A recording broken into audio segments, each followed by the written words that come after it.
બગદાણાની બબાલની વચ્ચે હીરા સોલંકી અને પીડિત નવનીત બાલદિયાએ રાજ્ય સરકારના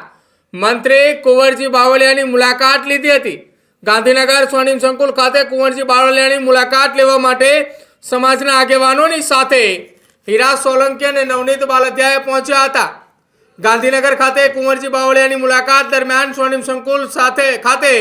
કુંવરજી બાવળિયા અને હીરા સોલંકી સાથે સમાજલક્ષી ચર્ચાઓ કરી હોવાની વાત હીરા સોલંકીએ કરી છે।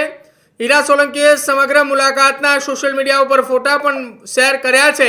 અને ફોટા શેર કરતાની સાથે જ ફરી એક વખત હીરા સોલંકીએ એક વાત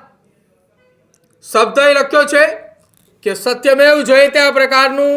એ વોટ્સઅપ અને સાથે જ એ ફેસબુકના માધ્યમથી એ ફોટા શેર કરીને તેમના દ્વારા એ લખાણ લખવામાં આવ્યું છે। સત્યમેવ જયતે લખાણ લખતાની સાથે જ ફરી એકવાર ચર્ચાઓ શરૂ થઈ છે કે શું આ પણ એક નિવેદન એ હીરા સોલંકીનું ગણી શકાય, કેમ કે હીરા સોલંકીએ ગતરોજ સુરતની અંદર હતા અને સુરત ખાતે કોળી સમાજના આગેવાનોની એક બેઠક મળી હતી જ્યાં આભાર વિધિનો કાર્યક્રમ હતો અને કાર્યક્રમ થકી પણ તેમને એક નિવેદન આપ્યું હતું અને નિવેદનનો એ વળતો જવાબ હતો માયાભાઈ આહિરના એ વાયરલ થયેલા નિવેદન બાદનો એ જવાબ।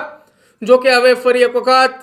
ચર્ચાઓ એ શરૂ થઈ છે કે હીરા સોલંકીએ કુંવરજી બાવળિયાની મુલાકાત કરી અને કુંવરજી બાવળિયાની મુલાકાત થતાની સાથે જ સોશિયલ મીડિયામાં ફોટાઓ વાયરલ થઈ રહ્યા છે।